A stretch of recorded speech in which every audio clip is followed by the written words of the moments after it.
Hey guys, we don't come back again with another Bunge update too. This Mazin Nnamdi Kanu matter. Hey, Nigerian government, make them just be careful. Because right now, plenty interest don't dey for this matter. So this is happening now. Israeli politicians discussing Nnamdi Kanu. This is a very big shock to Nigerian government. How? So guys, the hidden power play you need to know is right here. Nnamdi Kanu is not a small name. You understand? But you see this thing that they call justice. You see this thing they call justice. When God decides to fight for you, you will be shocked. You will be shocked the people, the kind of people that will be, rising for you. That is just exactly what is happening right now in this Mazin Nnamdi Kanu's case. Don't forget that on the 20th of November, yes, next week, Mazin Nnamdi Kanu will appear again before Justice James Omotosho. The final verdict that the whole world have been waiting for. What is going to be the outcome? Well, my people, I better not come out. Stay to the end of this video. Make I drop this video for you so that you go see that God is not asleep. I'll be right back. Recently, there's been a lot of talk about Nnamdi Kanu, leader of IPOB, and the connection some people are making between him and Israel. Now, Kanu has been quite vocal, claiming that he owes his survival to the Israeli state. According to him, Israel was instrumental in his survival, and he even said, "I owe my survival to Israel." This has, of course, sparked a lot of conversation both here and abroad. Some people have taken his words as a sign that Israel might be secretly backing his movement. But here's the thing, it's all a bit blurry right now because officially Israel has denied that Kanu is in the country. Their foreign ministry has stated that there's no proof that Kanu has been in Israel recently. It's a classic case of he said, she said, with people taking sides, each with their own theory on what's really going on. Now, for those of us who may not know, Kanu has been fighting for the independence of Biafra. He's a passionate leader, and his movement has always been controversial, but his cause has garnered significant attention, especially from the global community. This is not the first time that Israel's name has come up in discussions surrounding Kanu and his movement. Historically, Israel has had mixed involvement in African conflicts, including the Nigerian Civil War, which is often cited as part of the historical context for the current Biafran struggle. Kanu himself has often pointed to the fact that the Biafran people share some historical and cultural connections with the Jewish people, making the connection to Israel feel even more plausible to him and his supporters. But is that just his narrative, or is there something more? You have to consider that Kanu has been using this narrative of an Israeli connection as a way to strengthen his movement, as if to say, look, even Israel is behind me. Whether that's true or not, this rhetoric has a certain power. For his supporters, it brings a sense of legitimacy to his cause.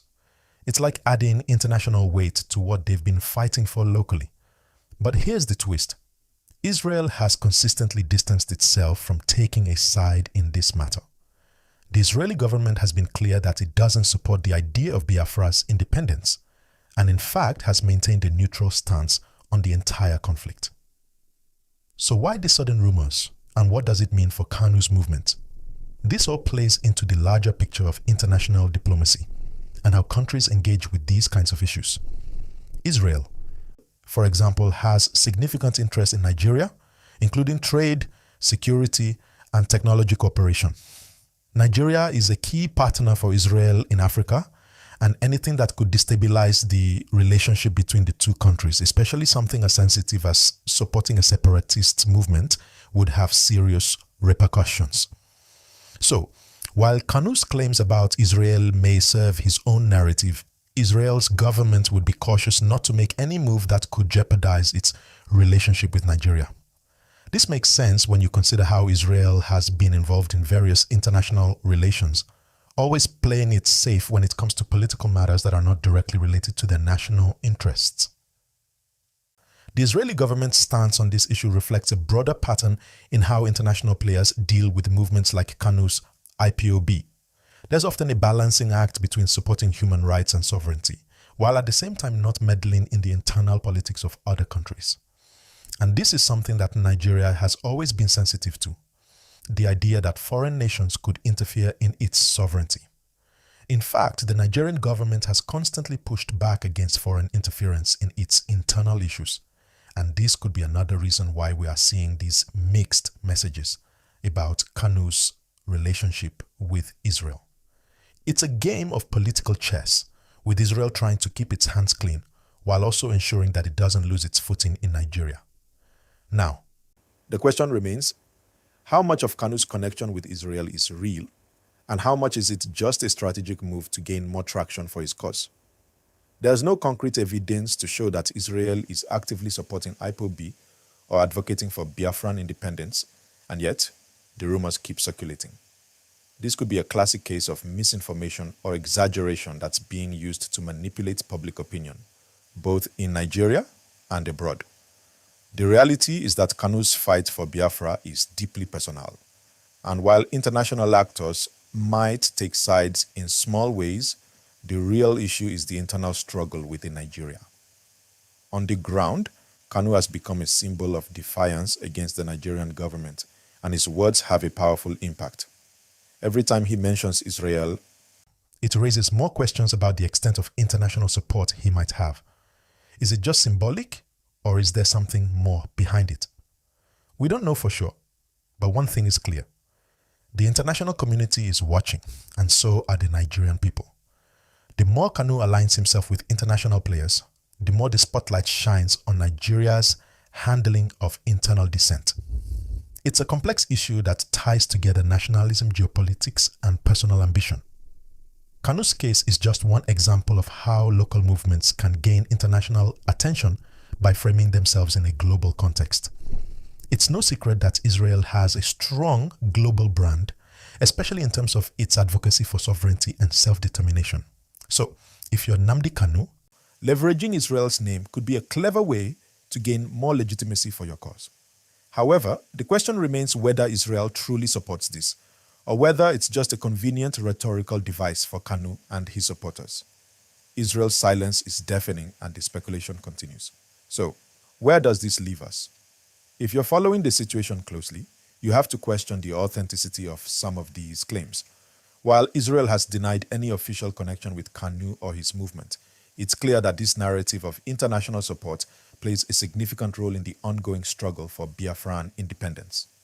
Kanu's supporters continue to push for global attention, and the narrative of an Israeli connection might just be one of the many tools in his arsenal. Now, as we look at the broader picture of Nnamdi Kanu's relationship with Israel, we can't ignore the influence of international politics on local movements. The reality is, Kanu's quest for Biafra has drawn attention not just in Nigeria but across the globe. The idea that he could have international backing, especially from a country like Israel, holds a certain weight. This plays into the larger strategy of mobilizing the diaspora and creating the illusion of global support. But here's the thing. It's not just about Kanu trying to make Israel a part of his narrative for legitimacy. It's also about the politics within Nigeria and the Southeast. Kanu's arrest, his trial, and the ongoing legal battles have sparked a firestorm of opinions within Nigeria itself.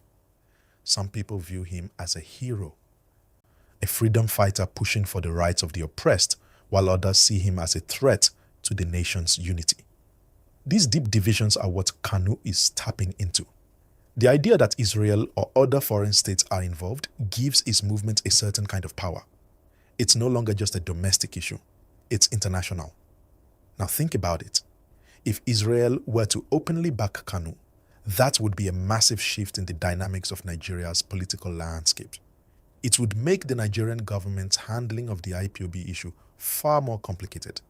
Not only would it create diplomatic tension with Nigeria, but it would also send a signal to other countries about how they view Nigeria's handling of separatist movements. So, even though Israel is staying quiet, the very possibility of that kind of involvement makes Kanu's cause appear more significant, more urgent, and more connected to global struggles. But what's the real impact on Nigeria? If you break it down, The conversation about Israel and Kanu is less about the specifics of Israel's support and more about the international implications of local unrest. What's happening in Nigeria doesn't stay in Nigeria. The world is watching. When there are claims that Israel is involved or even indirectly referenced, it puts Nigeria in a tricky spot. The government has to manage how it responds to these claims, and whether it acknowledges or dismisses them, it influences the perception of the country globally. For Israel, this is a delicate balance. They have no interest in openly supporting a separatist movement in a foreign country. But they also don't want to appear indifferent to human rights concerns. So they maintain this neutral position. The question, though, is whether that neutrality is enough. Does Israel's silence on the matter hurt Kanu's cause, or does it give it more fuel? It's a bit of both. On one hand, the more Israel keeps quiet, the more people like Kanu can say, "See, even Israel supports us, even if they won't say it outright." On the other hand, Israel's refusal to engage could also undermine Kanu's position, because it shows that no global power is truly backing him, at least not in the way he might hope. At the same time, the relationship between Israel and Nigeria is one to watch closely. Over the years, Israel and Nigeria have developed strong ties, especially in areas of trade, defense, and technology. Israel has been an important partner for Nigeria in various sectors, particularly in the fight against terrorism and insurgency.